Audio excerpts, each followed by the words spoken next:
That's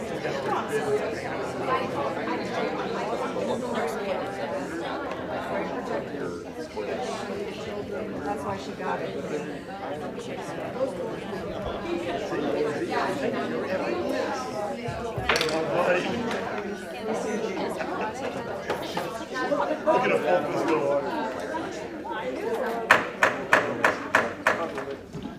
I'd like to call the June 16th Board of Education meeting open. Could I have a moment of silence? Flag salute. I pledge allegiance to the flag of the United States of America and to the republic for which it stands, one nation, under God, indivisible, with liberty and justice for all.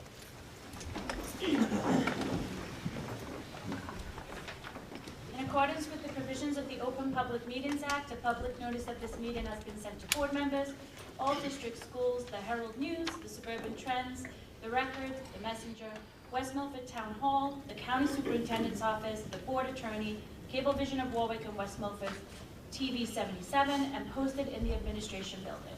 Copies of the board meeting calendar resolution were provided to all local media, Town Hall, Township, Library, and all district schools. Roll call, please, Mrs. Patagno. Thank you. Mr. Sitovich? Here. Mrs. Dwyer? Here.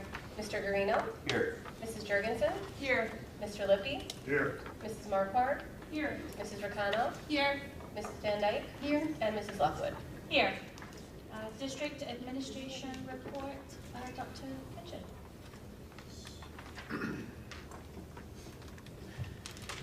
Tonight we're going to do something slightly different. We're going to start with our student representative report. So, Maria Petrozello, take it away. Hello, Board of Education members and members of the community. I'm Marina Petrozello, President of the Student Council, here with my final report for the 2025-2026 school year.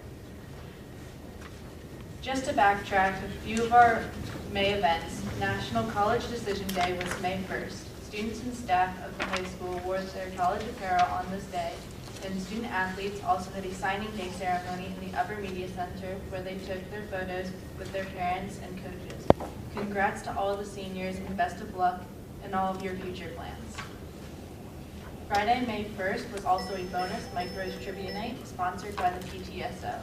It was a fun night out with ridiculous trophies and some questions that stumped us all. Stay tuned for more trivia events for next year. I don't have the dates, but the band and choir had a successful trip to Disney World where all of their dreams came true. As the band walked down Main Street in the big parade and the choir got to record tracks for a Disney film, so congrats to them. The AP students made it through their 2 weeks of exams, eagerly await their scores, which will be released on July 6th.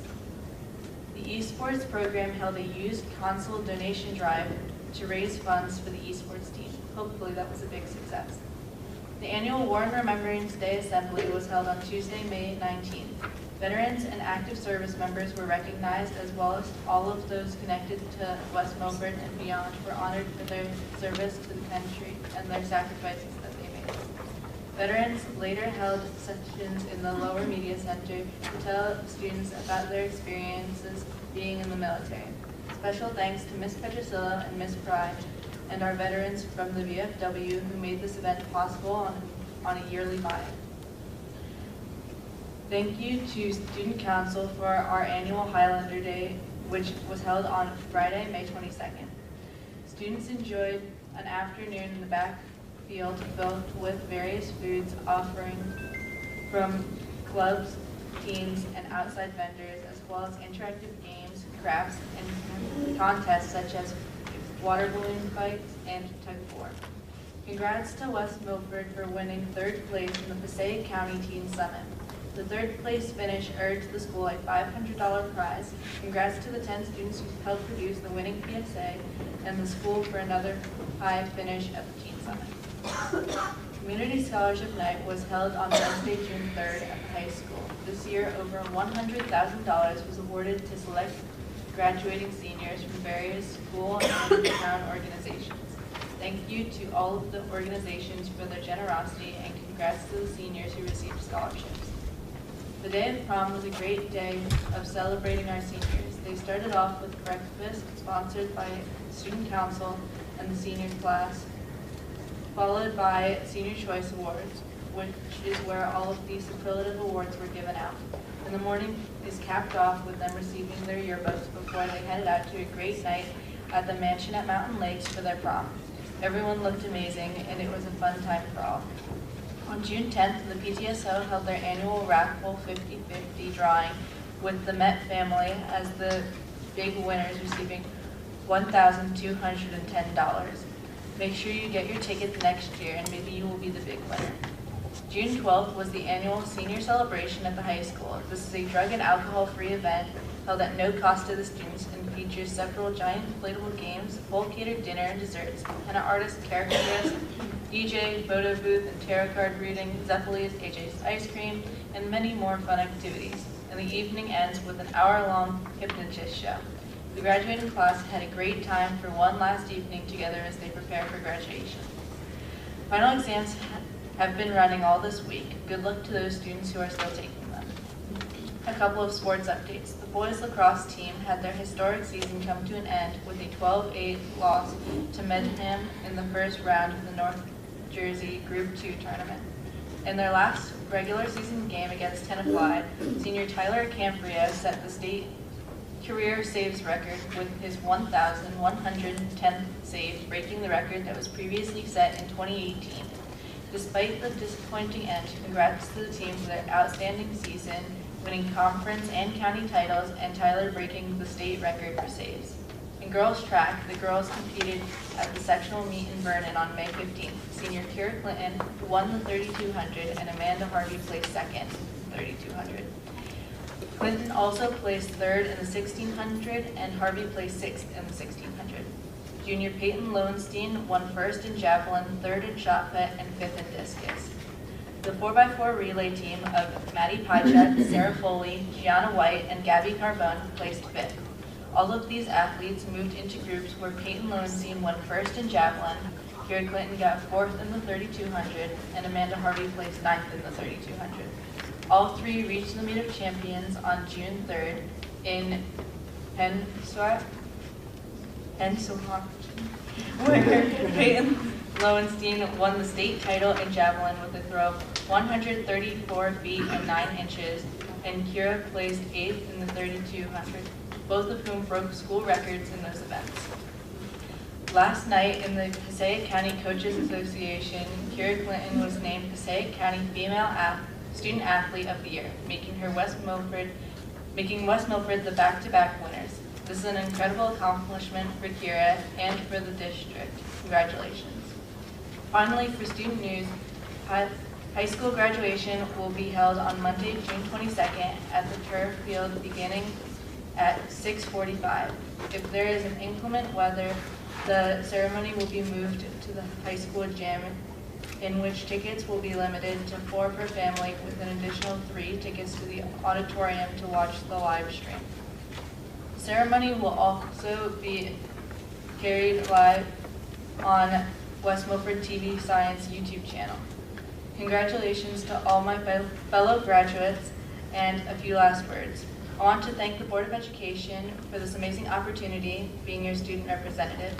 It has been my privilege and honor to share the achievements and events of the West Milford High School community, one which I am proud to have been a part of these last 4 years. So thank you very much. Marina Petrosello signing off.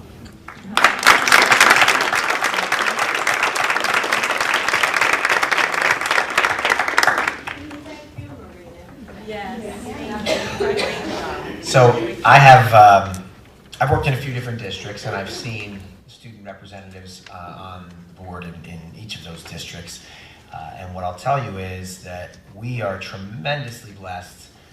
This is my second year in the district here, and we've had 2 really, really good student representatives. And your thoroughness, your attention to detail of all things going on in the school, you really do an amazing job of sharing all of that out. So what we're about to get into is some of our recognitions, including some of our retirements, but I think we're going to skip ahead for just a moment because the board would like to recognize you for your contributions this year. So we have a plaque for you here that just sort of recognizes your service to the district this year. We want to present you with.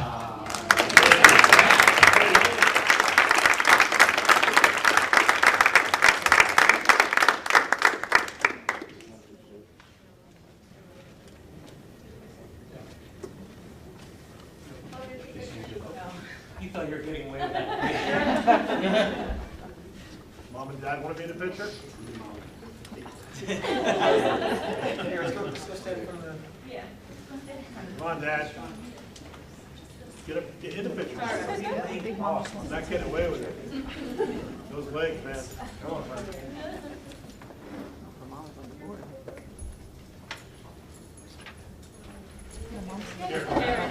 Mom's in the big mom's a teacher at the high school. Oh, okay.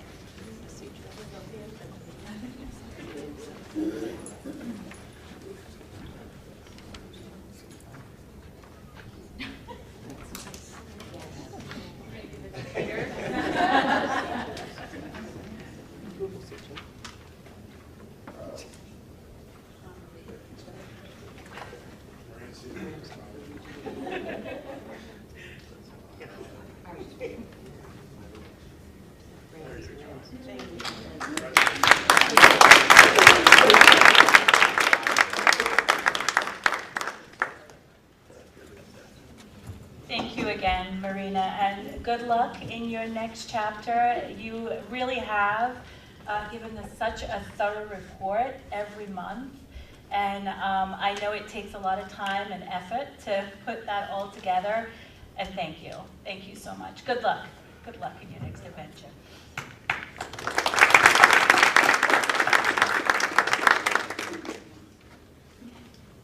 All right, up next, we're going to be honoring our retirees here this evening. So I'm going to turn things over to Mr. Novak. We're going to head over to the podium over this way. Thank you, Dr. Kitchen. Again, congratulations, Marina. Thank you for everything that you've done here. Tonight is typically one of my favorite nights of our board schedule throughout the year. It's our opportunity to say thank you to the professionals who have spent so much time with our kids in our hallways, contributing to Highlander culture and just really giving us everything you could in all the years that you've been here. So we appreciate, I know I speak for the board and our administrators and staff and students district-wide. Thank you for your contributions, and tonight we get to give you a little round of applause. We've got a plaque, and we've got a opportunity for a picture, so we're gonna do all that we just did with you as you come up. So I'm gonna read through each person's name, your position in the district, and years of service. We have a number of people who are here in person, but there are some other retirees that we are honoring. We're still going to go through everyone's names so everyone gets their round of applause as they deserve.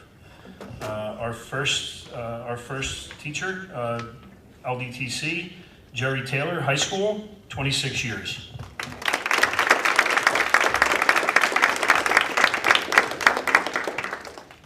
Mary Jean Newell, special class aide, high school, 26 years.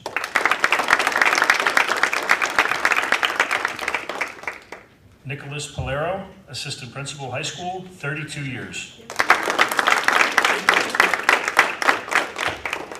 Janice Garish, substance awareness coordinator, 17 years. And our next one's in person, and this is demonstrating that once you retire, you begin to age in reverse. So here is Joyce Riley, school nurse, 25 years. Looks more like 15. Mr. Bianchi is also an example of that. He's just glowing. Right.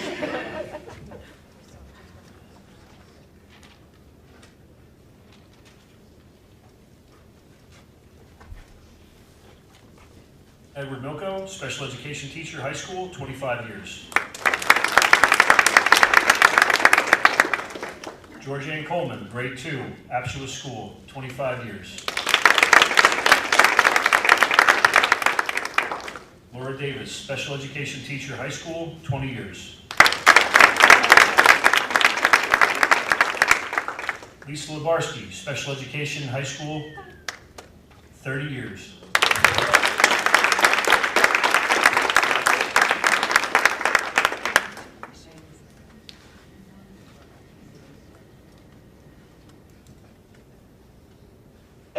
Now turn it around.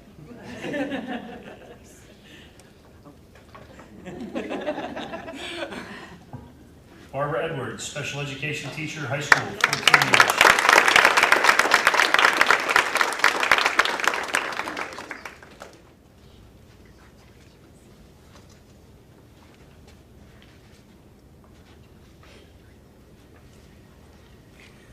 Denise White, Business Teacher, High School, 30 years.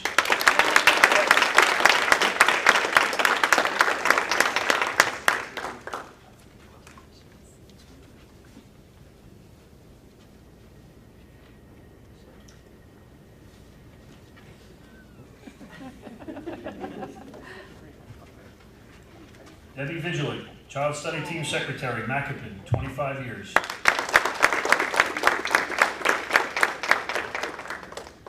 Judith Scully, School Bus Driver, Transportation, 25 years.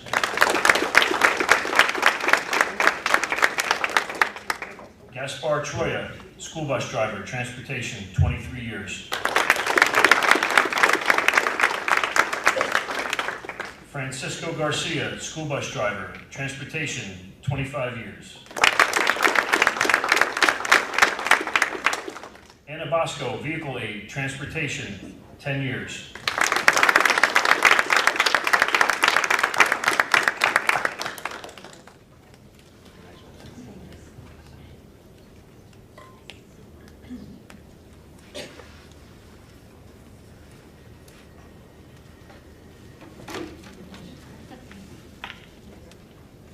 Stephen Alexander, School Bus Driver, Transportation, 3 years.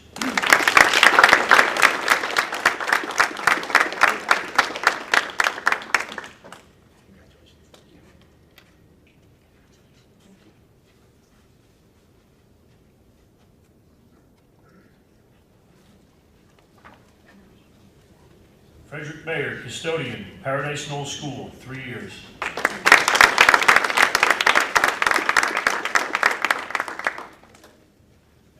Rita Ann Fermender, Cafeteria Kitchen Worker, 25 years.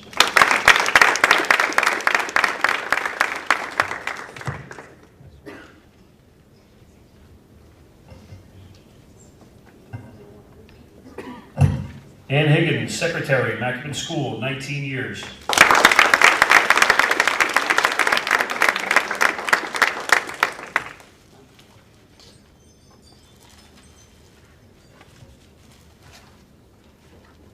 That is all of our retirees for this school year.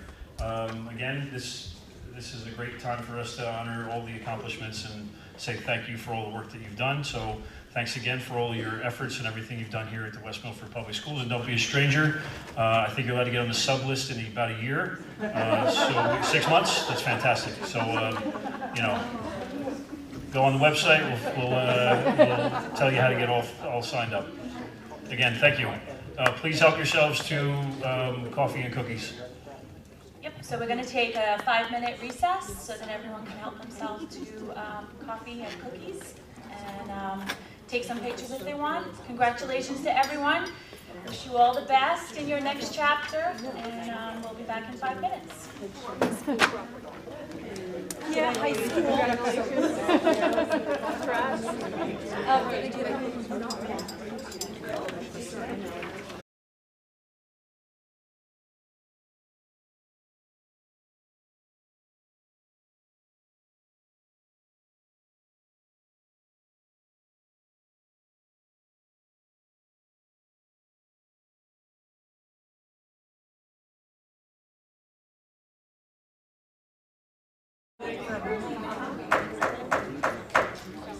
I'd like to call the meeting back to order at 7:35. Roll call, please, Mrs. Patagna.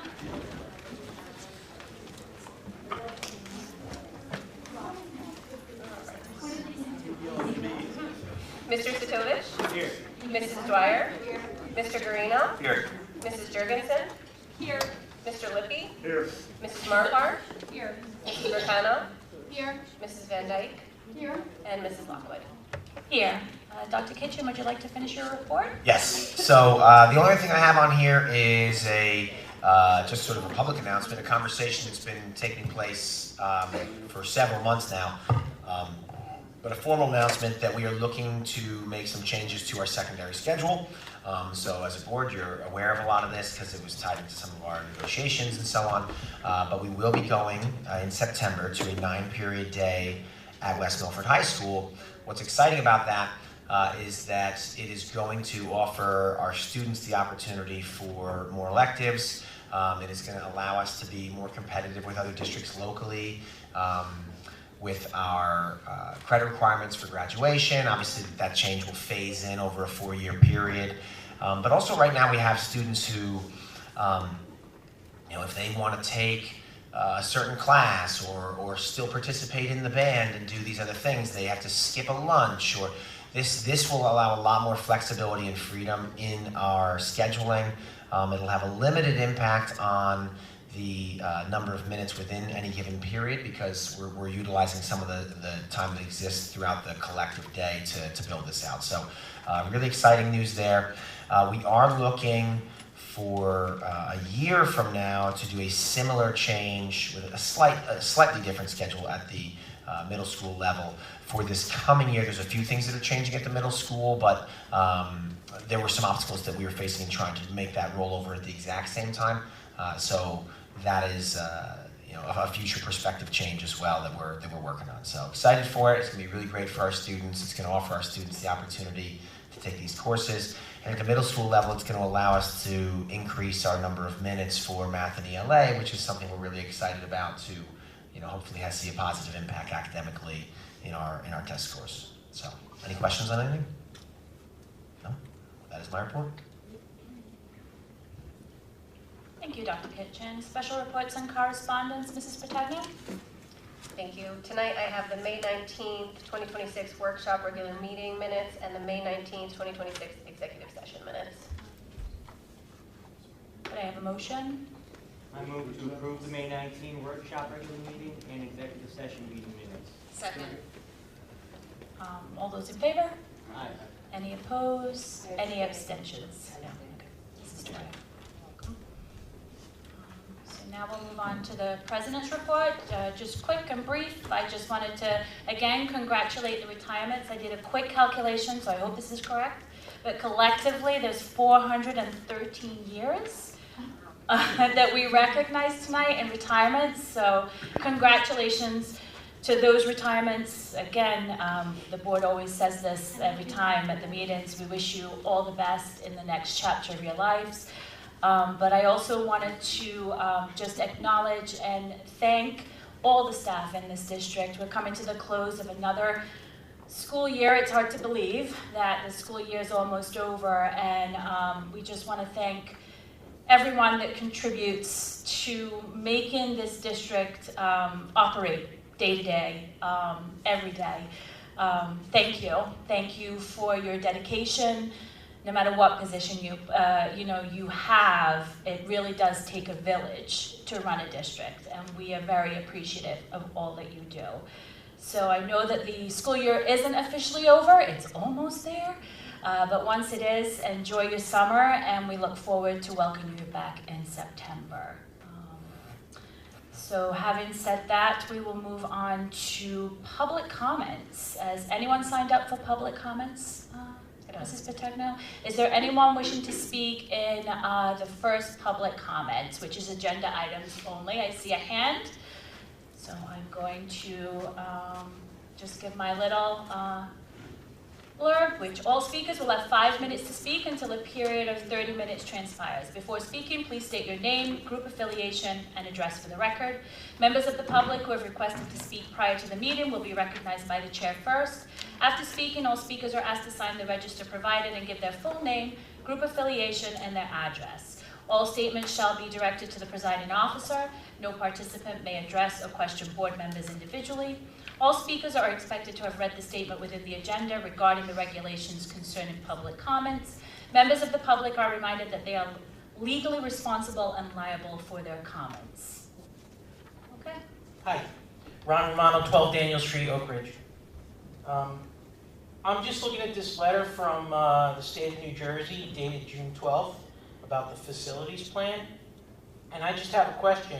I know you're not going to answer it, it's okay. There's this on page 1 of the actual report, second page of the PDF.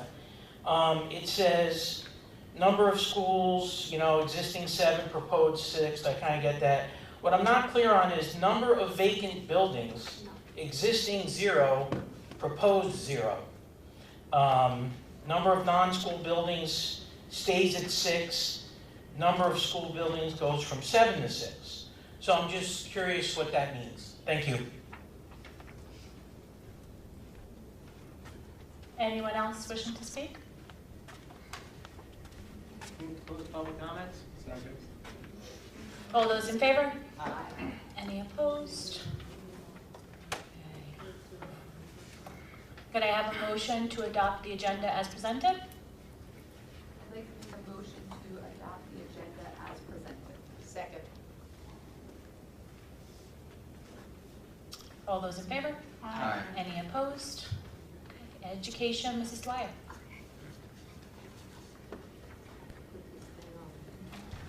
I move items, I'd like to move items 11.2 through 11.11, in addition to hand carries 12.2 and 12.3. Second. Any discussion? I do. Mrs. Dwyer. Okay. Can you explain to me what 11.2 is? That's the remote learning? Yeah, just a state requirement that each year we have to approve it. That's been a requirement each year since COVID. Most of it is just sort of rolled over one year after the next. There weren't really many changes from last year to this year. We get eyes on it just to make sure there's nothing specific. The only thing that I did tweak specifically on that plan was one of the things that was sort of a COVID holdover was a dedicated time prior to lunch to wash hands, and I think a lot of times we have kids that use hand sanitizer when they walk in, so I changed it to say wash or sanitize. I think it's the only thing that changed. It's just a plan is required to be in place if there were to ever be a reason we had to go back to COVID-like rules, and so that's just sort of. Can we use, if we have snow days and we exceed the snow days that we have in the calendar, can we use this remote? Unfortunately, no. So it'd be great if that was an option, not necessarily because you want to do it all the time, but I think if you were exceeding the number, no, so there was an executive order that allowed that to exist, and that executive order expired a few years back. So there was talk at that time from the state of adding that as an option for schools, because as a collective state, we proved that we could handle doing something like that, but no, unfortunately, nothing ever came back out in legislation, so it's not allowed. If it ever is, we would come to the board to discuss whether or not we wanted to put it into policy for how we would do that, but at this time we can't. And I have one more question.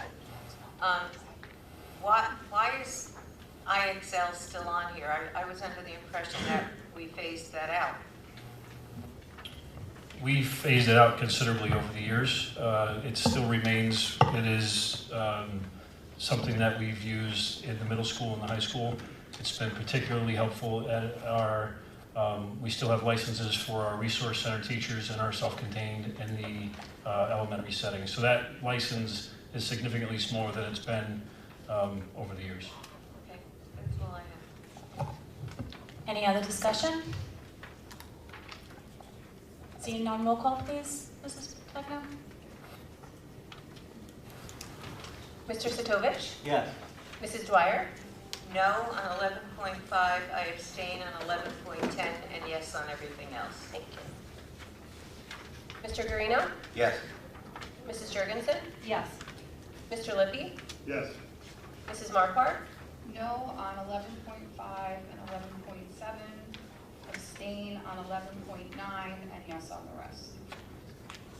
Thank you. Mrs. Ricano? Yes. Mrs. Van Dyke? I've had to go through this. No on 11.5, no on 11.7, and I abstain on 11.9, yes on the rest. Thank you. And Mrs. Lockwood? Yes. Personnel Student Affairs, Mrs. Fracano. I'd like to move items 13.1 through 13.52, and then hand carry 14.1 through 14.5. Second. Any discussion? Mrs. Dwyer. I know you have this report card committee, and we have it every year. Are we ever going to have a defined report card? Because it seems like every year you have this meeting, but I don't see anything. So will we ever be done? Huh? Will we ever be done? Yes. No. No. So Why? we have, because we've adopted new programs over time, we've adopted significant program changes with our language arts and math programs. This is a K-5 committee for, it's not a report card committee for us, it's a K-5 committee.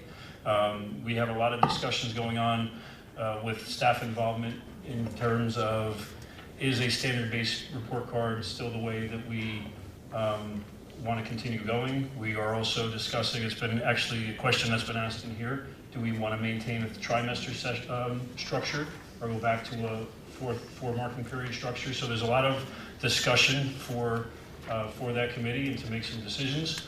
The other one is that we're always kind of looking at standards and how they change, especially with new programs. So we adjusted the report cards for Wonders and Eureka Math, and it's important, I think, after the year of that implementation, just take a look, because we saw that sometimes the way the publisher presents the program has certain skills in one trimester versus another, and actually when it's being implemented, it doesn't always work out that way. So we get the feedback from our staff to make sure that it's reflective of what we do.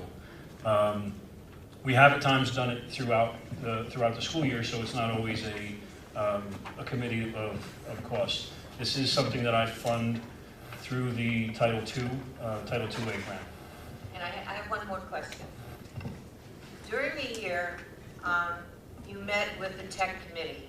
Why do we need to meet them in the summer? Why do they need to meet this summer? The Educational Technology Committee, we do a lot of, especially this year with everything we brought in with Securely. I've talked about the Securely platform where we're going to be, there's a high school trial going on now for something called Hall Pass, Digital Hall Pass. There is a feature that we're adding called Classroom, which allows a teacher to be able to see everything that's on the students in their room's Chromebook, so they can see if the students are opening windows that they shouldn't, or if they're on task and that sort of thing. So And this wasn't addressed during the year? it wasn't a feature during the year. That's a new feature. There's another number of other technology initiatives, most importantly being AI. So there is a growing call with, you can't turn the corner without hearing about how AI is changing everything. So I think that's a very big discussion for the Ed Tech Committee this summer, which is going to lead into discussions if everything goes well tonight with how our department chairs and our administration are talking about how we're going to manage AI and make sure that our kids are able to think and learn and not rely on these tools that just keep that they just get bombarded with. So that's also a part of this Securely feature, is AI aware, and that's why I have the staff on that Ed Tech Committee to look at it and troubleshoot and project how we can implement it in our schools. Okay, thank you. Oh. Any other? Mrs. Van Dyke? I didn't think about this until Sarah said it, but on the report card committee, I do agree. I think it should be meeting at least during the year, not during the summer, if there's a way we can work around that, especially, financially.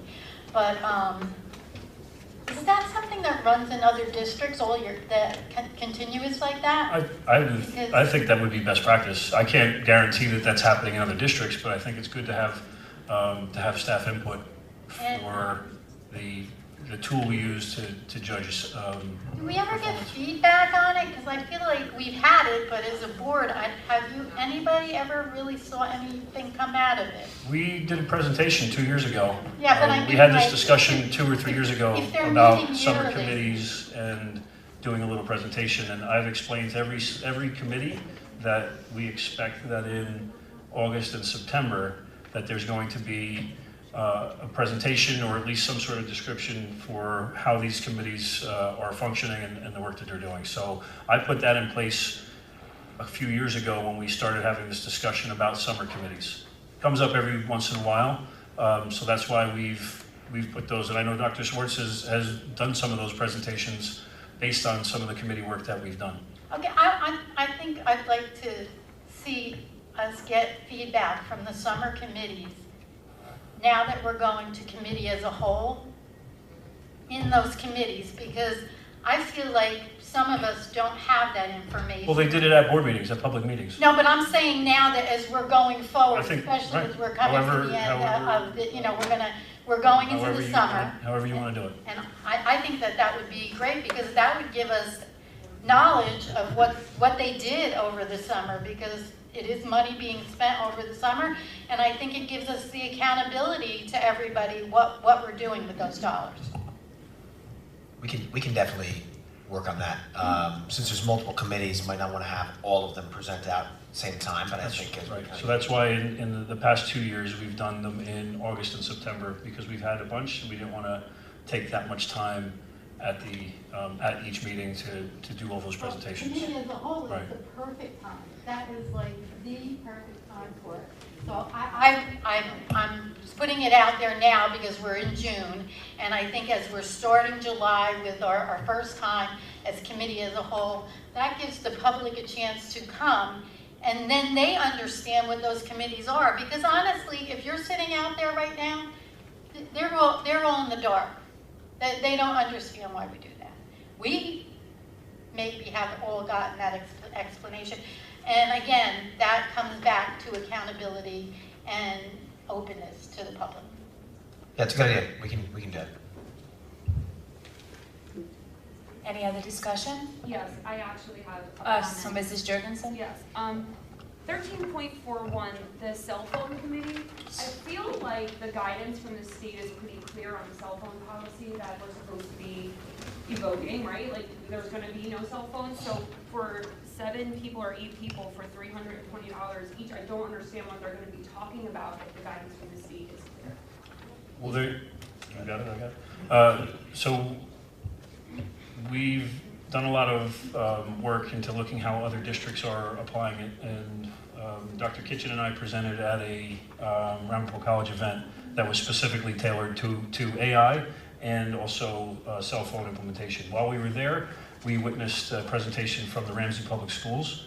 We went to visit. We had a couple high school administrators go with us. So we saw they implemented this process, one of the processes that we're discussing in advance of the legislation. So in January, they went to a bell-to-bell restriction. They used the bags. They have the yonder bags, the one that has the phone locked during the day that can only be unlocked by staff. Due to that visit, we've had a number of discussions about how to implement that at the high school.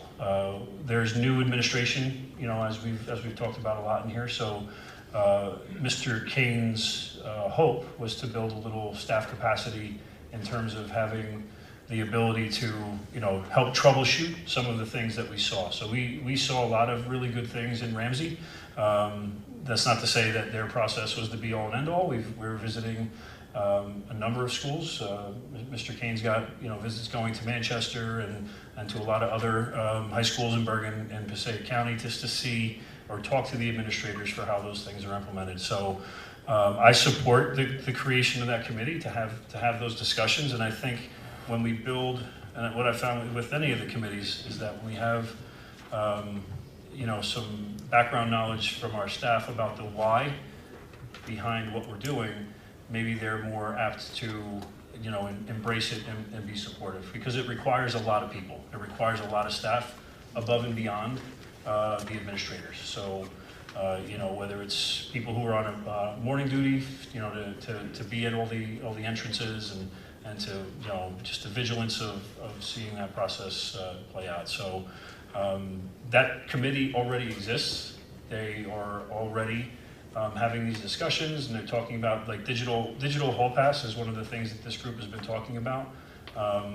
And we see that all the things that we've been talking about at these meetings for the last few months about the, you know, vape sensors and awareness in the hallways and limiting the amount of kids who are out in the hallway at a time. And, you know, the cell phone is another piece of that, because if they don't have the cell phone, then they're not texting each other and meeting up in the bathroom to do things that we don't want them doing. Now we have all those parts of awareness. So this committee has already been meeting throughout the school year. And, you know, with the new school year arriving, we thought it was a good idea to pull that group together and have a really good discussion. And I think the state legislation changed what we're doing and has dictated that, but it hasn't dictated how it's going to be done, right? So to say that the state's saying we need to be phone-free, bell-to-bell, but it doesn't say how you're going to implement that. It doesn't say how you're going to address it when the kids walk in the morning, or how you're going to deal with it midday or in the afternoon, or what the consequences are going to be of violating you know, any sort of policy changes that we're still kind of waiting on from Strauss Esme. So there's definitely a lot of planning involved in making sure that we are properly meeting what's being rolled out by the state. Hey, I still feel that like with these new department chair positions that might be going forward, that might be something that they can be handled with the department. So I'm just like. So we have a fund source with Title IIA that's specifically, some of the allowable uses are professional development. Building safe schools is one of the allowable uses for Title IIA. So that is one of the rationales behind developing those summer committees, is to get that, you know, is to build these committees, do great things for our schools without impacting our local, tax levy. Okay, and there's one more thing, 13.42, I love Ms. Carter, but how is she a committee of one person? I feel like this is so unfair, like a committee is usually a little harder. She's the only media specialist remaining, and I'll be, myself and Maria Amoroso will be working with her, because we're I just you feel know. bad, I feel like maybe we need like a little partner. It's because we got rid of all the media specialists, that's why. We got rid of them. So I just wanted to go back to 13.41, just had a question in regards to the employees that are on there. I don't know everyone that works in the district, but it looks like these are all high school teachers from what I can see. Yes. Was it opened up to any of the other schools like middle? Because obviously the cell phone committee policy is going to be district-wide. So was it opened up to other employees in other schools to get their feedback? It was not. This was specifically for the high school, because the high school is the one that we've been talking a lot about in terms of whether it's going to be a you know, cell phone in a locker like you see in some of the other schools, like in Jefferson or maybe Lakeland. Right. Or if it's going to be the cell phone pouches, or if it's going to be, you know, keep it off and keep it out of sight, you know, kind of thing, which some, you know, some districts are just trying to, I guess, boost their existing policies. But that was the, so this was specifically to talk about the things that our high school administration have been looking into, and in terms of how to manage the, you know, the entry and exit, and how do you... The rules in the other schools already align to the new state regulations. So nothing has to change about our practice in the elementaries or even Mackinnon, because we're not allowing cell phones out during the day. But at the high school, we explicitly, in policy, allow it during specific times during the day. If you remember, we've already become a little more restrictive than we once were, that they're out of academic spaces. We did that prior to the state even coming out with these rules back in the fall, I believe. But this high school is the only one where the how is changing, so that's why you need some people to sort of help drive what it's going to look like. I understand that. I just think it would be great for consistency to have what is being done in the middle school then continued into the high school, and not a different, you know, set of rules then that they have to learn. That's my opinion though, but I just think that I was going to Seems to say be. the same thing. Yeah. You have to have some kind of consistency so the kids at Macapin understand what's expected of them when they get to the high school. You know, there has to be something that unifies that policy. So. Any other discussion on 13.41? Yeah. No? Okay. So I know Mr. Hello. Oh, you do for 13.41? Oh, I'm sorry. Okay. Just real quick, you said they've already been meeting, right? Yes. So how often have they met and what? I has think been they the do it, decision through? I believe they've met, right now they exist as something called the seat committee, because they're talking about the time they're reducing students in the hallways. This group has tackled the discussion for how would you implement, how we're implementing securely, talking about what's coming with cell phones, because it's such a big part of what's going on in the hallways. So that is why that's why this group was selected to be part of this, because they're already having the discussions. I believe they meet in groups on faculty meeting and department meeting times. Cool, thank you. Mr. Lepay, it's your turn. It's your turn. Yeah, thank you. Okay, Be is that patient. this time? All right. Terry? Just first, I'd like to thank you for all the summer opportunities that were provided to the kids for the learning and things like that. It was a pretty good program again. Hopefully it's as successful as it has been the last couple of years. I want to look at 13.45, the coaching. Seems to be a little bit smaller than it was last year. Now, are these all the coaches that we're looking at for fall sports, or are we going to get something in August that we have to push through for more coaches for the sports and things like that? This is what has been shared from the athletic office, so there's been no discussion about further added coaches.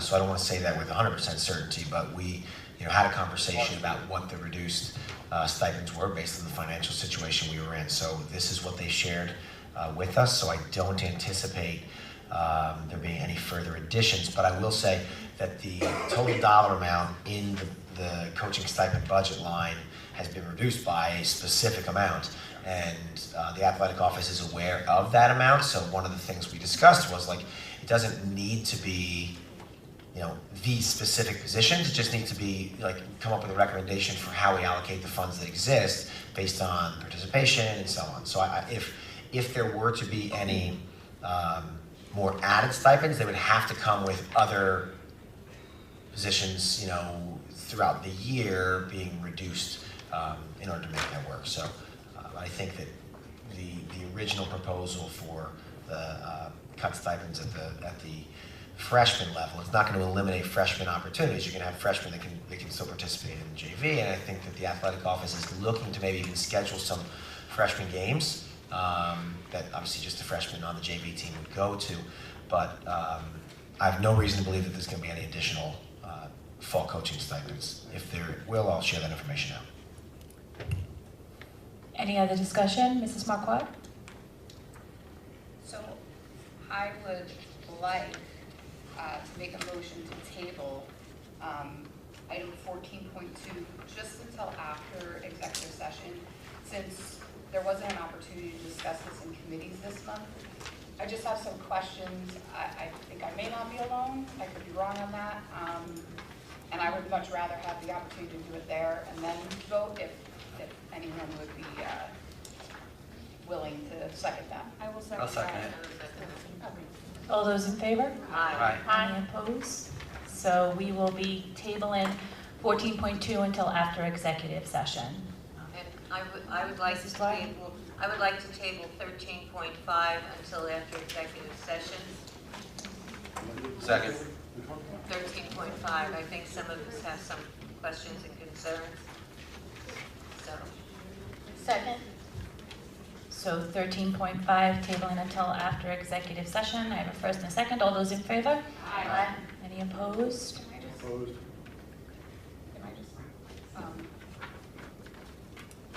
One of the things, the freshman sports, I just feel like there's still like a lot of questions about it. Is there a way that we could put that on for committees next month, just to maybe have a discussion about that, if that would be okay with everyone? In the committee of the whole, I just think there's a lot of questions, and if we could discuss it in July, that would be fantastic. Thank you. Any other discussion? Okay, roll call, please. Mrs. Patagno?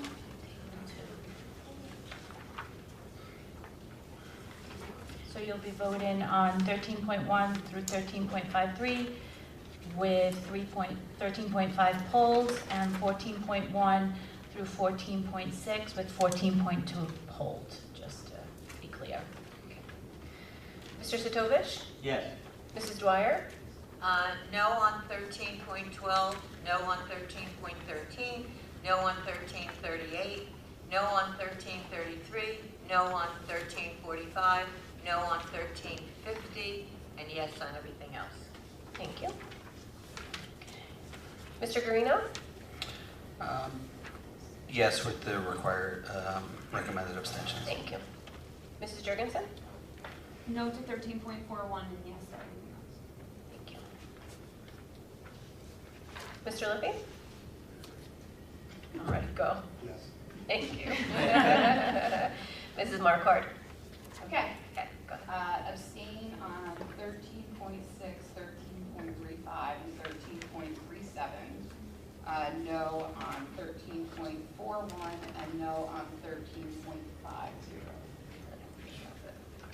Thank you. And then yes on the rest. Thanks. Mrs. Arcana? We are tabling 13.50. 13.5, not 13.50. So 13.5 is the one that's being tabled. Okay. Yes. Thank you. Mrs. Van Dyke? Okay, I abstain on 13.6, 13.35, 13.37, and no on 13.50. I'm sorry, I missed that. What's the matter, Mr. Greeno? Do you need to change your? I meant to abstain Another thing. on 5-0. 13.50 was tabled? No. No. 13.5 was tabled, 13.50 was not. I just kept getting the 5 and the 5-0. Yeah. I know, it's a bit confusing. So 13.05, 5-0. but it says 13.5 was tabled, 13.50 was not. So 13.50 is not. Yes. So I will abstain from that. You're going to abstain. Can Okay. I change my vote to no for 13.50 because I also was misunderstood the 0 and the 5. It's hard when we get up into the sorry. Yeah. If we did A, B, C like that would work better for me. You said no? Mrs. Jurgensen, you said no? So Mrs. Jurgensen said no to 13.50 and abstention from Mr. Guarino on 13.50. Correct, Mr. Guarino?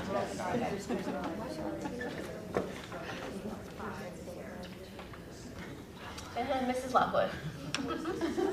No to 13.50 and yes to everything else.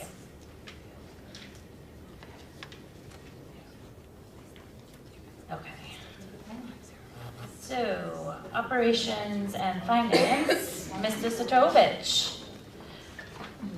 Okay, I'd like to move resolution 15.2 to 15.32. Second. Y'all leave me hanging every week. I know. Any discussion? Mr. Sotovich. Yes, 15.24, paid to participate. I wholly feel that the amounts are too low, but instead of creating arbitrary numbers, I really would like to see something that we've been calling for as a board for year after year after year, and that is the actual participation for the sports programs. I unfortunately cannot be at the committee of the whole, but I do look forward to hearing all about it when I rewatch the meeting. Thank you, Mr. Sotovich. Mrs. Rocano? Piggybacking off of what Will said, not only the participation, but I would like to see the cost per athlete per sport. And I would like to thank the UGL PTA for their donation. That's 2 years in a row that they have donated something really significant to their school, and it is greatly appreciated. Any other, I'm sorry, Ms. The cost and cost per participant is currently being put together with updated numbers. We went through that last fall, but we now want numbers from this current year. So So I asked the athletic office to make sure that was being updated and shared, so we should be able to discuss it. I know you won't be here in the July meeting, but we should be ready to discuss it in July. Can we just table it then? Do we really need to have this on tonight? Yeah, because it's for the sport. Can I make a motion to table 15.24 until after committee so that we get the recommendation? Because we're not going to be charging these fees yet. Yeah, you are. Oh, we are? Yeah, they have done before they. Well, this is how they're gonna also sign up to try out, so. See, this, I hate to say this because but we talked about this last year, and this is not what we talked about. Because we have been talking about, and I'm saying it because I don't care. But we have been talking about this for years. It should be going up gradually because people pay for their kids to play sports all the time. And we're taking this, and there is funds to cover people who can't. But the truth is, people pay thousands of dollars for their kids to play in summer. They want to play high school sports. They want to be participants in these club activities, which I feel every child should have the opportunity to do. But we also can't keep putting it on the backs of the taxpayers. And when we keep keeping it low, like we're doing, which I understand why some people feel that way, we just keep adding it on to that bill. When you have kids in high school and they play sports for 4 years, you pay for it for 4 years and it goes away. When the taxpayers pick it up, they're going to pay for that forever because it's never coming out. So it still dumps into our tax bill. We really need to look at this. I understand we have to do this today because we got to start. But we have to have these discussions. We can't keep saying we're going to talk about it and we don't. But we did talk about it at committee last week, and this was the updated recommendation from the committee. Okay, well. So And the it is change. an elevated number from last year. Right, there is no numbers though. Yeah. If you don't have the numbers, they can't, the board can't do it. That's not fair. It's not fair to put it on us either, because we have an athletic department, we have an AD, we have a superintendent, we have an assistant superintendent, and the numbers, we shouldn't have to keep saying we're going to get them. If we're going into committee and we're discussing something, we should have those numbers now.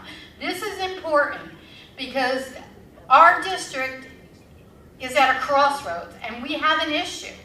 And it may sound like craziness to everybody because all of a sudden we're talking about this, but I've been sitting in this seat for a really long time and we've been talking about some of these issues for as long as I've sat in this seat. And it's the same thing all the time. We don't have the numbers. We're going to get it back. And you know what? I'm as guilty as you are because I'm not holding you accountable. We have to start to do better because it's not happening the way it should. And I know it sounds crazy because this is a very low dollar amount that I'm talking about. But this is where it starts. This is how people look at us and say, you're not giving me accountability every day. You're not telling me what I want to hear. Even though we are trying to be as open as we can, we aren't.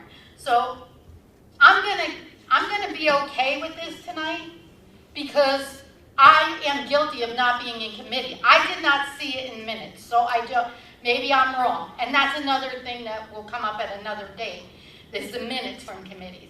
But I think we have to start holding even each other accountable on this one. Because you know what? Even though it's their job, people are looking at us and saying we're not doing our job.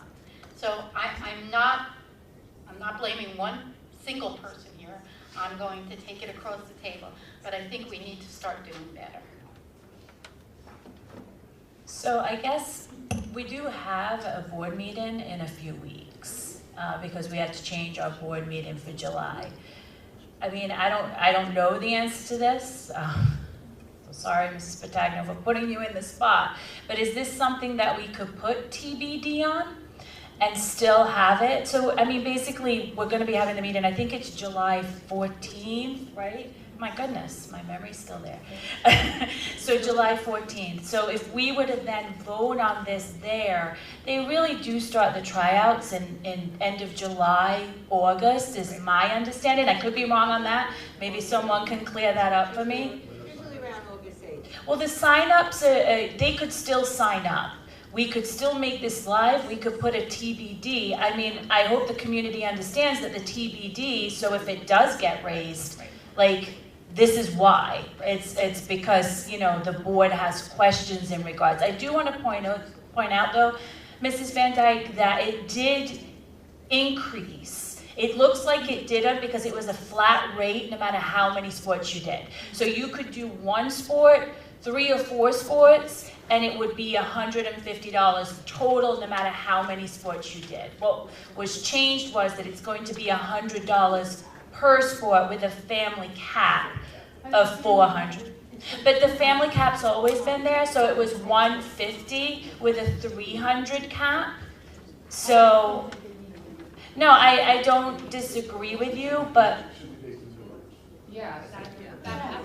So do you think that's something that we could potentially do, is table this? And we have committee on the 7th, the Yeah. meeting's on the 14th, so it's And we not could- that far away for a discussion. We're kind of doing that. Committee of the whole, Committee yeah. of the whole on the Yeah. 7th. So you'll be, yeah. Kind And of then board meeting on the 14th. right now. Won't get used to it. Just saying. We're all agreeing too with that. Yeah, I mean, I don't, as long, All right, so could I have a motion I move to? There's a motion on the floor. 15.2. Oh, okay. My apologies. All those in favor? Aye. Any opposed? So we are tabling, which one is it, 15.24 to next meeting.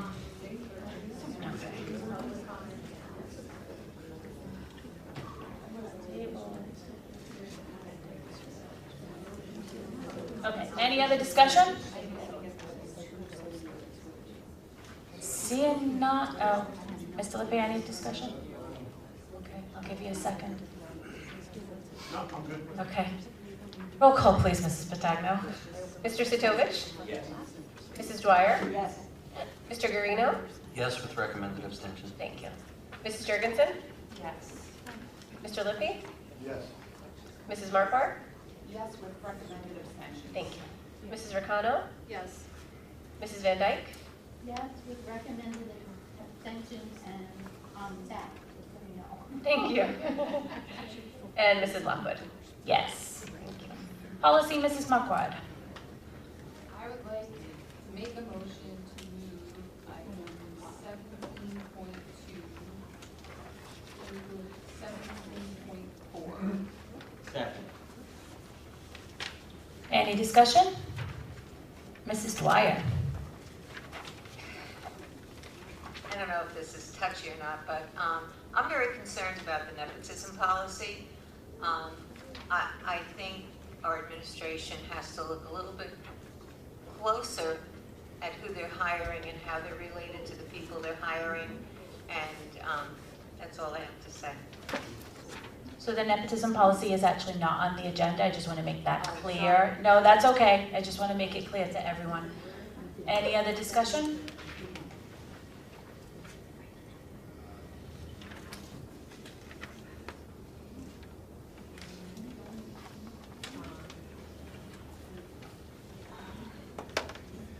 Mr. Lippe?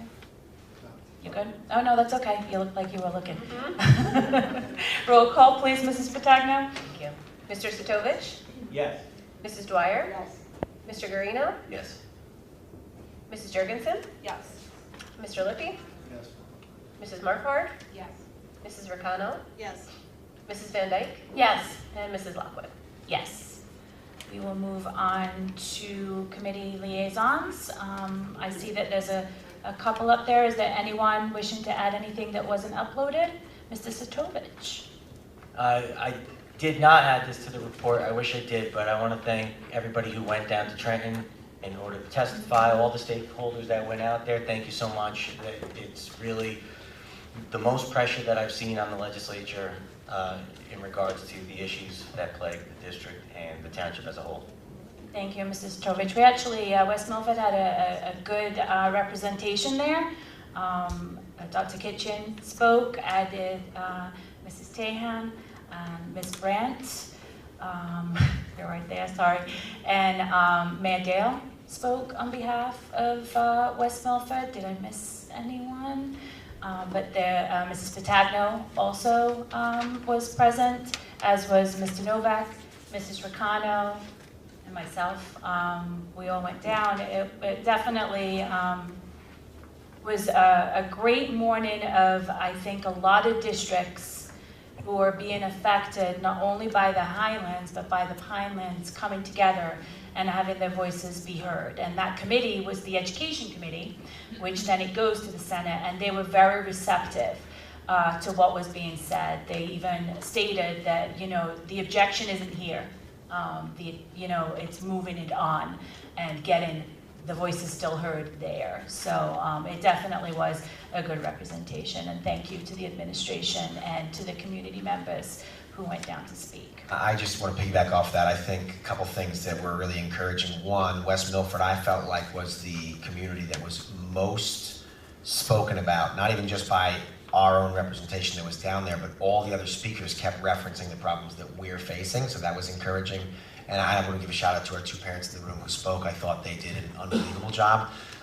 Really kind of hammered the message home, and I felt like brought a different perspective. There was a fair amount of speakers that went to address the committee, and I thought a lot of them had some recurring themes. In fact, that was something that was, as we got up to the table, we were asked, stop repeating things that were already said. We didn't. All right, we went up there with some clear data, and I think that our parents did an amazing job of really driving the point home, and it seemed to be a great connection to some of the members that were sitting there. So thank you to both of you.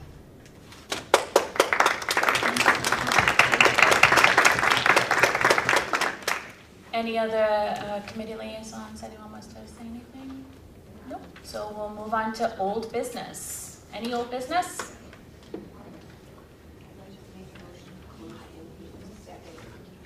All those in favor? Aye. Any opposed? New business. Mrs. Ricano. It's been alluded to and spoken about here a little bit tonight, but I would just like to let the public know that next month's committee meetings are going to be committee of the whole, which means all of us are going to be here and you'll be able to hear our committee meetings live. There won't be like crowd participation or anything, but you'll be able to hear the information that we get from the administration. So is that a good description? It is. There will be a public comment section, I'm pretty sure, right, Mrs. Patagno? It'll be in the beginning. So there'll just be one public comment section. Committee of the whole will not be live streamed, yeah. What is the date? The 7th, yeah. So it's the committee meetings that I believe are on the website, but we can make sure that they're, this one was changed. It was supposed to be later on in the month, next month, but because of availability, we had to move it earlier. Because there's a quorum at those meetings, they'll be publicly advertised like a regular meeting gets advertised each time, but it's pretty much always exactly the 1 week before the board meeting, unless there's some sort of calendar oddity. So, but that'll be communicated out. And again, I think you know, the idea is to make sure that we're having conversations in a clear and transparent way for public consumption, but also because, as you can hear, there's times where we have conversations here and it's like something that was discussed in a specific committee, but with a 9-person board, not all members are always able to be part of those discussions, and this kind of gets everybody on the same page for those conversations. So. The only thing that will not be discussed in committee of the whole is personnel, obviously for privacy reasons. That will, there'll be an executive session for personnel, but that will be discussed in executive. So. There's no votes. Taken. Yeah, no action taken. Yeah, no action taken. Yeah, I'm looking at you, Mr. Lebig. Yeah, no action will be taken, but it will be run like, and if we don't have enough to open it with a quorum, then we can still run committee meetings. It just, yeah, but because there is no action. You need 5 to open up a meeting, 5 board members to be Yes, Mrs. Dwyer. I'm just wondering, I'd like to know what the status is of the esports program at Macapin in the high school. I want to know what the cap is on student consultants. I want to know how much was spent per student for last year. And I've been asking this before Melissa became our business administrator. What is the actual saving on Westbrook School? We were told that we were going to save $1 million per year. I would like to see that. I would like to see that money. I want to see how much we save. The whole school, not just the student tuition. So, thank you. Thank you. Any other new business? Mr. Garino. So,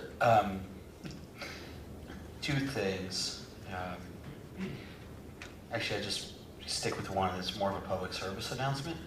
So for those that want to serve the school district and be a Board of Education trustee, you have to get down. Will, you could probably speak to this more eloquently than I can, but you have to get down and register with the county by, I looked it up, July 27th, which is the last Monday of July.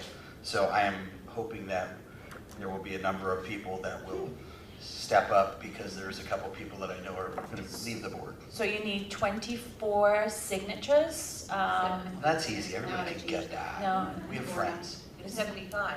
No, not for the Board of Ed. I believe it's 25. I'm pretty sure. It used to be 10. And I believe it's 25. You need to get 25 signatures from Township residents to sign it. Registered voters. Registered voters. Yes. And then you also, and they check it on the registry. You also need to get it notarized, and you need to hand deliver it. Can I make a suggestion? I know in other districts, they will post the information with a link to the county where you can obtain all the information on how to run for the board. Is there any way that we could put that on our website in a very, very conspicuous place so that anyone who's interested? We plan to actually, so Claire and I already had the conversation. We wanted to kind of just mention it here at a public meeting first, and then to follow that is going to be shared out. Great. And just so they know that if you have to file, even though you have to file in person, you can file in Wanacue at the satellite. Yes. You don't have to go down to Patterson. It's right on Ringwood Avenue. Yes. And you're better off calling prior to just showing up. Yeah. And if you want the eloquent part of this, Mr. Garino, thank you. Do you want the cheers of your adoring fans to be welcoming you on a Tuesday night? Well, need not apply. But to be honest with you, I have walked onto this position because there haven't been enough people in the 10,000 household township of West Milford, not enough people want to serve on this board. There are some nights where I understand why, but there are many nights where I really, it pains me to know that the seat remains empty, that people do get written on, and thankfully we get great members, but sometimes you may end up with somebody who doesn't have the township's best interest at heart, and it's nobody's fault but a township of 10,000 homes that won't step up to the plate. So truthfully, I hope to see names in there. There's a lot of passionate people that have been coming to our meetings, and when you're on this side of the table and you hear what goes on, it's it's difficult at times, but it is rewarding, and you are doing it for the right purpose. And on this board, I've seen a lot of people do a lot of great things, and I hope that somebody out there can be one of them. Mr. Garino, did you say you have two things? Oh, I said Just not one thing? Okay. I do want to say something off of Will, if I could, while we're on the subject. Okay, Mrs. Van Dyke. You're right about you're not going to get accolades, but I can tell you, having sat here this long, I have felt the most rewarding job I've ever done as a volunteer is this board job. There were days that I absolutely loved being here. I love graduation. I love scholarship nights. I love sitting in the elementary schools and seeing the kids. It brings great joy to you. It rewards you in ways that I can't explain. I have had nights where I've gone home from this place and I've been in tears because of things that have been said or just the overall tension that goes on. But I can tell you, I have loved every minute of it, even the terrible times. I love West Milford, and you're doing it for your community. Show your children why their schools are important, why their community is important, because it is important. And if we don't start showing our kids why we do this, we're going to be sitting with no one sitting at these tables soon. So I know it's a lot of time. People say, oh, it's 2 meetings. I have a family who will tell you that they have not seen me a lot over 25 years for stuff. But I will tell you, if I had to do it all over again, which I'm sure they would hate, I would do it all over again because I love this community that much. And I think that there are many people who do. If you're doing it just for your child, it's not going to work because it's going to hurt your kids sometimes. But I will tell you, you will help so many other kids that you will feel very thankful for having done it. And I will tell you, when I sit at graduation and I sit at those scholarship nights, I am as proud as some of those parents. And I see kids, I'm looking at some of you who I watched grow up, who I gave you your diplomas, because that's why I did it. So I hope you all want to do something like that. And just to piggyback off of that, obviously I didn't hate it that much because you were what encouraged me to run for the board. So obviously it does affect your children. And I was the one that told a board member there's only 2 meetings a month to come on the board. And I remind her of that every month. Technically there is. Yes, technically, yes. Technically I was correct. 2 meetings. I just want to take this time to recognize the elementary schools and their end-of-the-year activities. Mr. Garino and I attended Marshall Hill's time capsule. It was amazing. Those kids were so well behaved. Those teachers were incredible. And the administration there, Mr. O'Donnell, just made everything perfect. And tomorrow, we're looking forward to Maple Road and Upper Greenwood Lake. So that's one of the good things about being on the board, is just seeing all the kids come together, all the teachers being happy, no negotiations, no, well, you know what I want to say. But it's a wonderful thing, so thank do you. it. Do it. Okay, Mrs. Marquardt. So this is not about running for the board. Okay. But I just wanted to mention and really give a shout out to the LLT program at UGL because they had a coffee house on Friday, and the kids got up and read their works, and Mr. Chiesa and Mike. I'm sorry. Yeah. Mr. Chiesa and Ms. Nearing and Ms. Rishardi and Dr. Swartz and all the other staff that was there. I mean, those kids were all so proud of themselves, and it was such a wonderful event. And I just wanted to say thank you for them for doing that, because really, just to see those kids shine like that was amazing.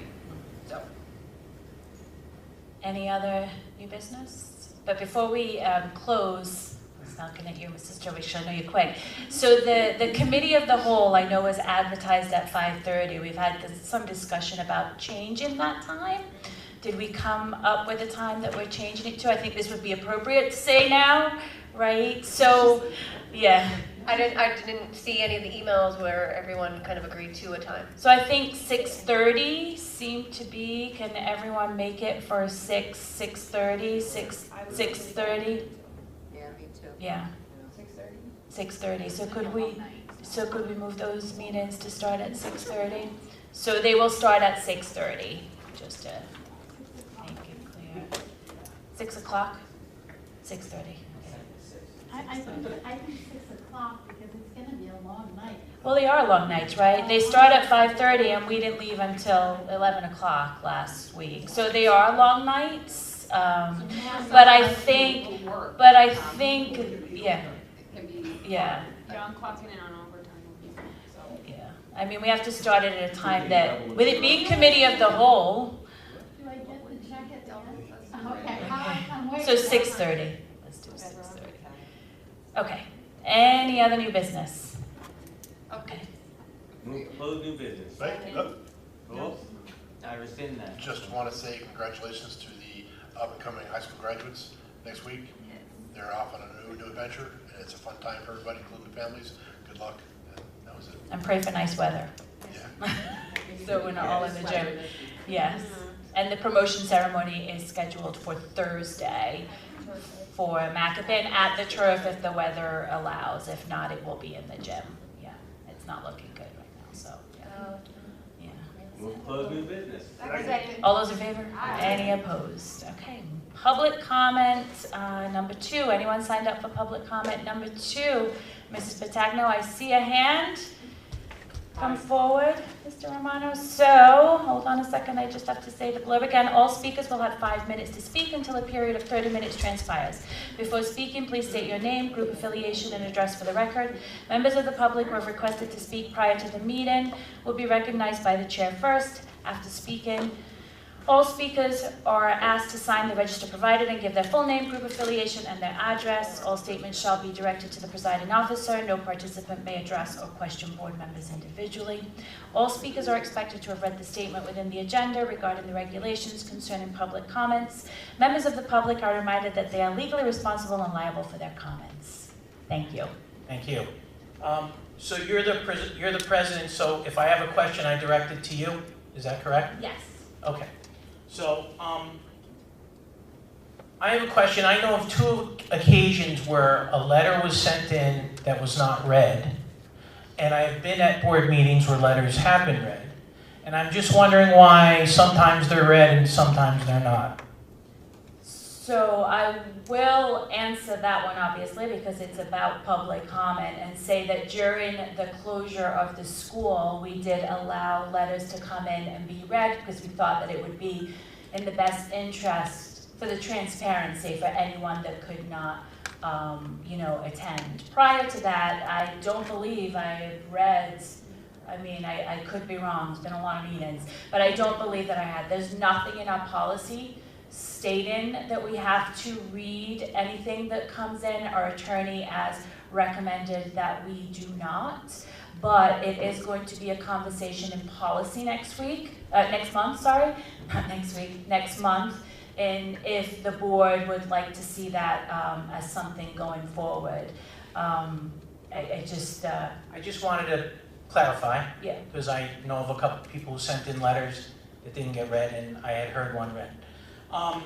Mrs. Van Dyke, I remember you from a long time ago. I'm sure you don't remember me. I do remember you were you. standing right next to me when Midge Tow kissed me once.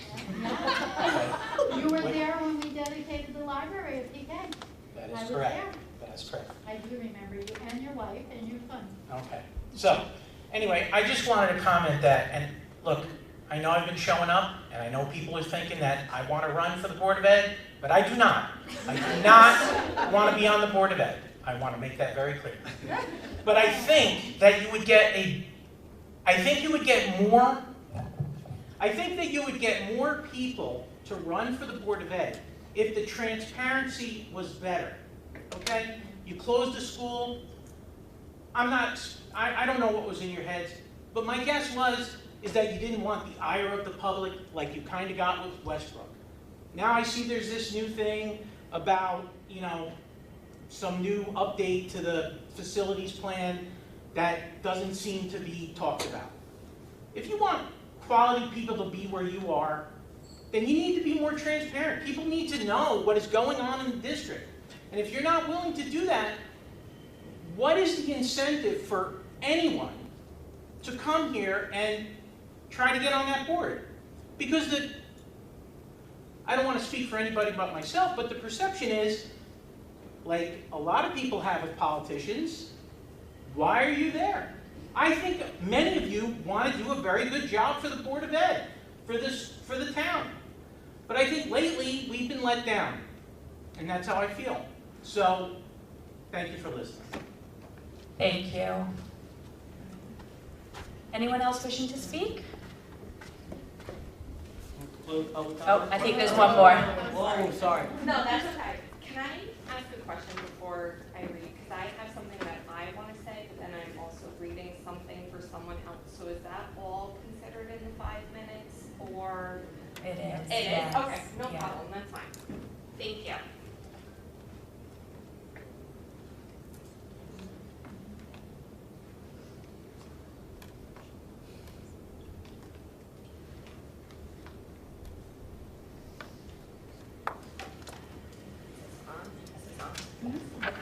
So, Megan Sullivan, I am reading this on behalf of Amy Winters, who had sent the letter. Obviously, there's confusion that letters aren't allowed to be sent in, so I'm reading this on her behalf.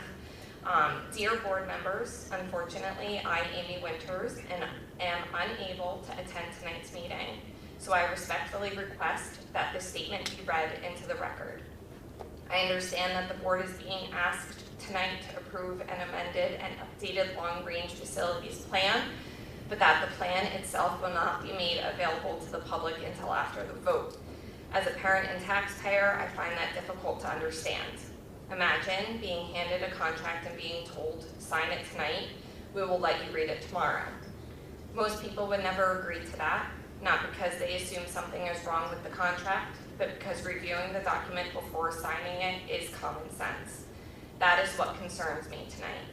The board is being asked to approve a long-range facilities plan that will help guide future decisions about our schools, buildings, enrollment projections, and capital investments. Yet the families and taxpayers who will be affected by those decisions have not been given the opportunity to review the document before the vote takes place. The issue is not whether residents will ultimately agree or disagree with the contents of the LRFP. The issue is whether the public should be able to see what is being approved before it is approved. Transparency after a vote is disclosure. Transparency before a vote is public participation. I respectfully ask the board to explain why the amended LRFP has not been made available for public review prior to tonight's vote, and to consider postponing action until the community has had an opportunity to review the plan. Thank you for your time and consideration. Amy Winters, again, that was her. She wanted this to be read prior, obviously, to everything voting, so I know this is behind the fact. So that was her. My question is, and I don't know if you're actually able to answer this, so I printed out my board minutes, and I apologize if it was today or yesterday, and even when I looked on Sunday at the board minutes, none of these attachments were on the board minutes. So board minutes have to be made, public knowledge 48 hours in advance. Why isn't it everything 48 hours in advance? Why are we now seeing these file attachments that are on this copy here, but on the copy that I had printed out, whether it was today or yesterday, it's not there? That's it. Thank you.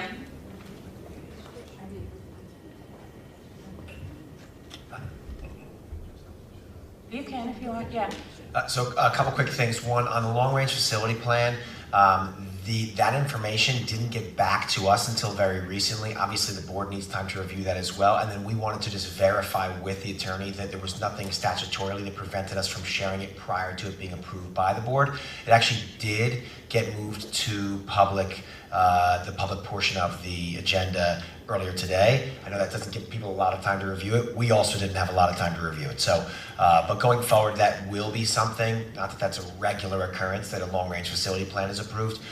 It was just, we need verification because past practice has always been that it was approved by the board and then made available once there was a long-range facility plan in place. So we got clarification today that it was acceptable for that to go into public. So we got it back, I think, Friday. It was late Friday. Yeah, so the board... I had my bag on my hand until about 4 o'clock.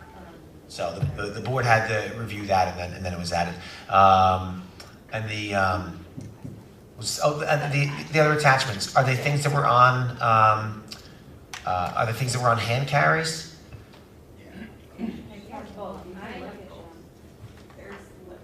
I'm just curious specifically what was there, because typically they are on there when the agenda goes live, and anything that doesn't go up there at that time the week before are things that end up on a hand carry.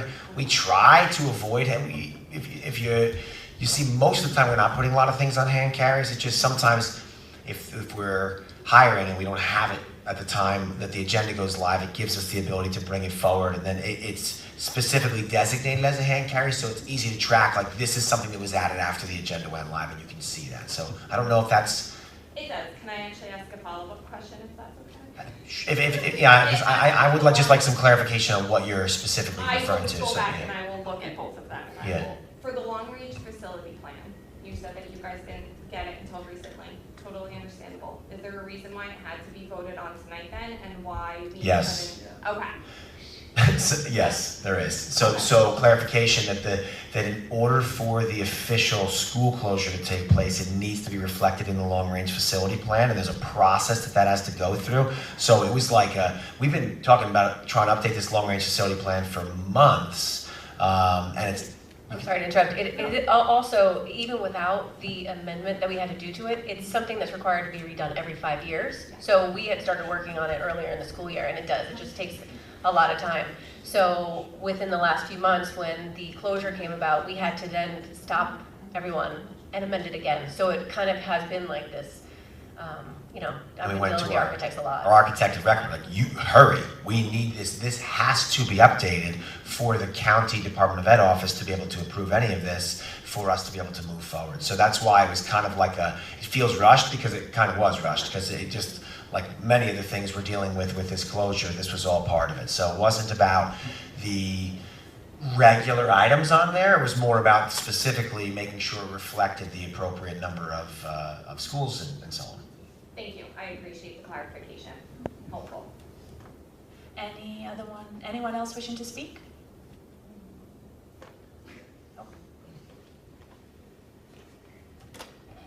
Hi, Jessica Brandt, 102 Greendale Drive. I just wanted to follow up with Mr. Sidovich. How do you say that? Sidovich, but you've been saying Sidowicz all my life. You I can't went to direct- school with your brother, but I'm saying it wrong apparently. Just so you know, you can't direct any questions Oh, to sorry. any specific, no, you can, but it's not supposed to be to any. question. I'm just following up with the Trenton, what he mentioned about Trenton. So I just wanted to, any parents that are in here or anyone from the district that is in here, any parents that are watching, and Mr. Novak and Dr. Kitchen could probably speak to this as well, but there will eventually be this postcard that's going out to families. All district families will receive this in their child's backpack, in their child's folder, and it's important that you can literally, it'll be pre-postage, pre-addressed, and you literally, the least you have to do is just throw it in your mailbox, and that's going straight down to Trenton. That's following up with our message that we went and spoke down in Trenton about for the bill S4118. I have that ingrained in my memory now. But yeah, I just wanted to announce that. I'm pretty sure the plan is still to print that and get that going, so now may be a good time to... Mind if I jump in? Yeah, no. So there'll be a school messenger sharing everything that you just explained to every household in our schools, and I know we're in discussion with the mayor. I don't know if it's something that she can get out in Nixle, so that it's widespread in the community. And everything you just said, we're going to be ready to go. Pre-post. Will it be available to non-parents of school children? Yeah, so we've had good opportunities to share them with organizations in town, so we can get a stack at the Highlands Family Success Center.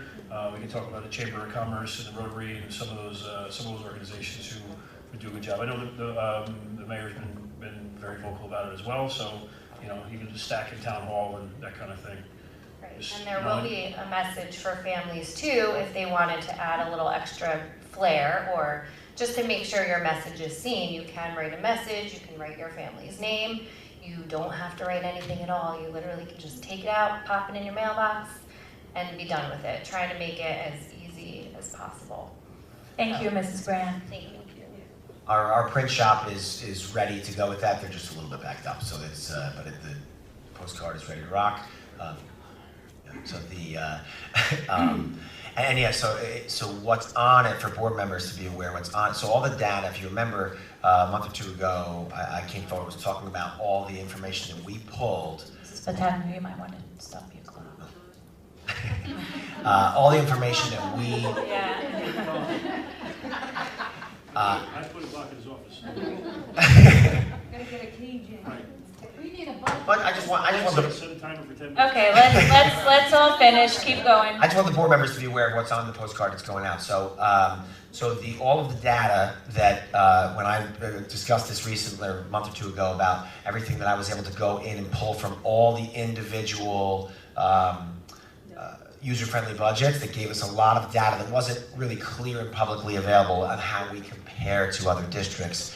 Mrs. Brandt was able to take that and kind of put it into a clear infographic that is going on in this postcard. So it's all the data you've already seen, but it's in a really easy to follow format that's going to be going out. So it's going to be a good thing. Anyone else wishing to speak?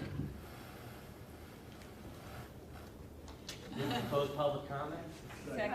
All those in favor? Aye. Any opposed? Mrs. Ricano, you want to take us into executive session? At 8:51 p.m., I move to go into executive session for the purpose of discussing personnel appointments, resignations, current litigation matters, special education matters, negotiations, HIBs, and matters of attorney-client privilege. The executive session minutes will not be released until such time as the privilege or confidentiality is no longer applicable. The board will be in executive session for approximately 90 minutes. Action will be taken when we return. Second. All those in favor? So we will be returning to take action on 14.2 and 13.5. No.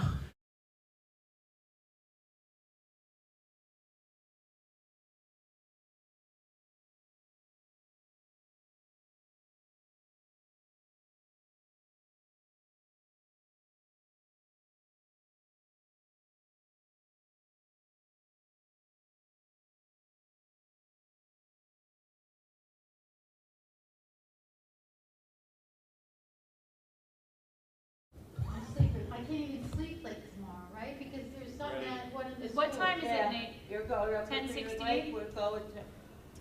10:16. At 10:16, I'd like to call the meeting open. Roll call, please. Mrs. Patagno? Thank you. Mr. Sitovich? Here. Mrs. Dwyer? Here. Mr. Garino? Mrs. Jurgensen? Mr. Lippy?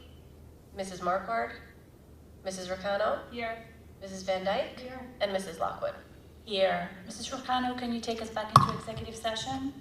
At 10:18 p.m., I move us back into executive session. Action will be taken when we return. We'll be in executive session for approximately 30 minutes and we'll be returning. Thank you. Second.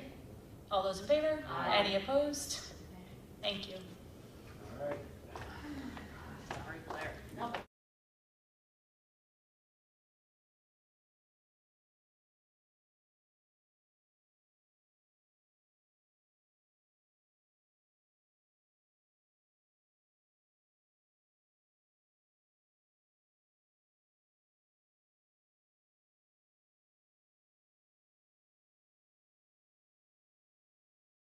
Close to the door. She's bolting. All right, we're good. We're good. We're good? Oh, sorry. At 10:58, I'd like to call the meeting back to order. Roll call, please, Mrs. Patagno. Mr. Sitovich? Here. Mrs. Dwyer? Mr. Garino? Here. Mrs. Jurgensen? Here. Mr. Lippy? Reluctantly here. Mrs. Marquardt? Uh-huh, yep. Mrs. Ricano? Here. Mrs. Van Dyke? I'm here. And Mrs. Lockwood. Here. Mrs. Rocano, can you move 13.5, please? I'd like to make a motion to move 13.5 under personnel. Second. Any discussion? Seeing none, roll call, please, Mrs. Patagno. Mr. Sitovich? Yes. Mrs. Dwyer? Mr. Garino? Recommended abstention. Thank you. Mrs. Jurgensen? Yes. Mr. Lippy? Yes. Mrs. Marquardt? Recommended abstention. Thank you. Mrs. Ricano? Yes. Mrs. Van Dyke? Recommended abstention. Thank you. And Mrs. Lockwood. Yes. Mrs. Rocano, can you move 14.2? I'd like to move item 14.2 on the agenda. Second. Discussion. And discussion. I'd like to make a motion to remove music and physical and health education from the department chairs. Second. All those in favor? Aye. Any opposed? Okay, so we'll be moving 14.2 with those two removed. Any discussion? Seeing none, roll call please. Mrs. Patagno? Mr. Sotovich? Yes. Mrs. Dwyer? Mr. Garino? Yes. Mrs. Jurgensen? Yes. Mr. Lippy? Yes. Mrs. Markwart? Yes. Mrs. Ricano? Mrs. Van Dyke? Yes. And Mrs. Lockwood? Yes. Mrs. Ricano, can you take us back into executive session? I would say for 10, 15 minutes tops. I'd like to make a motion at 11 p.m. to go back to executive session. Honestly, taking action. When we return, we will be gone for roughly 10 minutes, and we will dismiss from executive session. Second. All those in favor? Aye. Any opposed? Okay, thank you everyone.